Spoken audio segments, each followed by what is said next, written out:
Japan is home to some of the world's largest and most successful companies. And when people think big business in Japan, cities that usually come to mind are places like Tokyo or Osaka.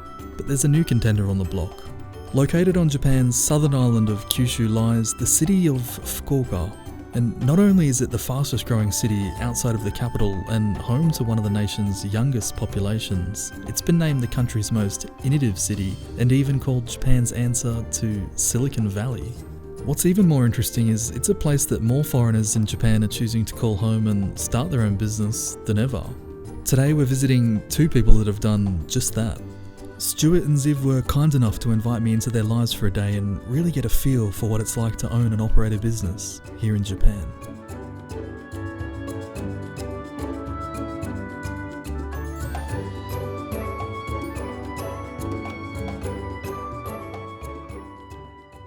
So this is where my wife grew up, and there was a kind of a little bit of a gap for us to start this business here in Zasho.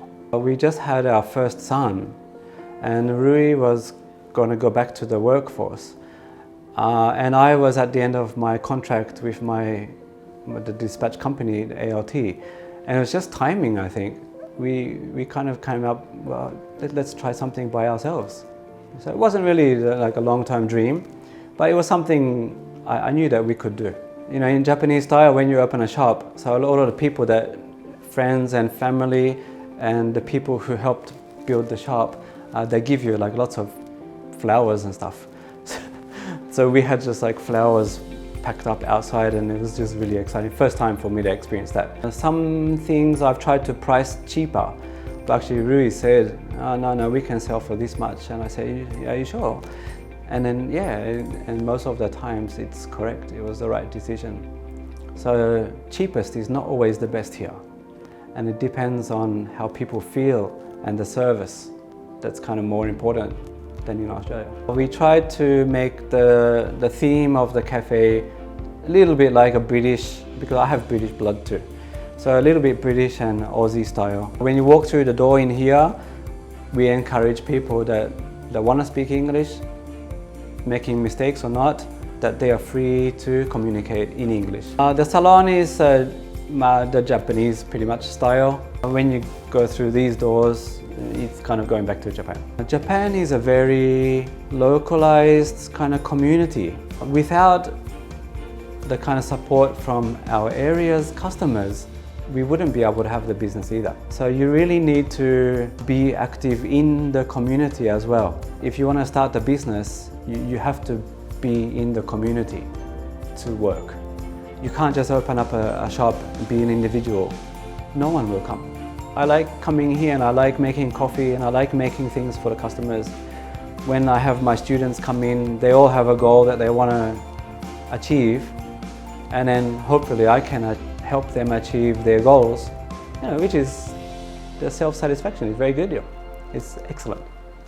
After spending the afternoon with Stuart in his cafe, I was beginning to understand just how interesting it could be to run a business here. My curiosity started to peak, and I needed to dive deeper. Thankfully, Ziv was happy to meet with me in the evening for a chat and some dinner. My name is Ziv Nakajima Magen, and my wife and I have a small real estate property consultancy and portfolio management company. So what we basically do is we help foreigners, whether they live in Japan or out of Japan, research and purchase, conduct due diligence, and manage their properties, whether it's investment properties or holiday homes or land for development, commercial, whatever they're interested in. We provide them with a single point of contact for everything related to their property portfolio, and then if and when they want to exit, we help them sell as well. I was born in Israel. In my late 20s, I moved to Australia, where I lived for about a decade. And then about 10 years ago, my wife and I moved to Japan, which is where we've been since. I guess some of the challenges, especially as a foreigner running and owning a business in Japan, are obviously the language, not the language so much, but the cultural gap. There's always going to be a way to do stuff that you might not be aware of. There's always going to be a particular set of norms and manners that you need to follow that might take some getting used to. They just have their own way of doing things here. And also there's just a natural, I don't know if suspicion is the right word, but there's a bit of a reluctance to deal with foreigners. The Japanese are very insular and they like to deal with other Japanese most of the time. So it's really crucial to have a Japanese partner, I think, in most cases.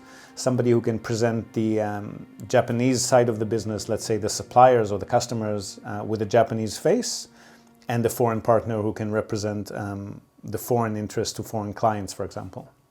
I think if there was one piece of advice that I could give anyone looking to set up shop in Japan, whatever the business is firstly, be patient, learn to listen, get used to how things are done here. I mean, often us as foreigners, we're coming in all guns blazing. We're sure that we know exactly how to do everything because we've done it before in other countries, and things are just different here. So I think at least for the first few years, listen a lot more than you talk and try to learn from people who have actually been here on the ground and have been doing it for a while, whether they're Japanese or foreigners, doesn't matter.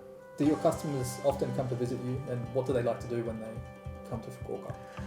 Well, a lot of them work with us fully remotely, so they're not necessarily going to be coming here for a particular deal, but at some point or another they're usually going to be coming here just because they want to meet us face to face, or they want to walk around the city. If they've got properties that they've purchased in Fukuoka, they want to get to know the city and the areas, and then we entertain them like any business owner. We take them out to dinner, for drinks, we give them a night on the town, or if they're a family, a day on the town, depending on whatever they want to do. And Yatai is a super popular choice. It's unique to Fukuoka. It's like little food and drink stalls that come out on the street every night with a little trolley.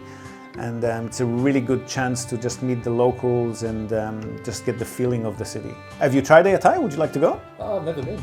Well, let's go then. Cool, perfect. We ended up at a local yatai and had the most amazing dinner. We sat for hours chatting and just taking in the atmosphere.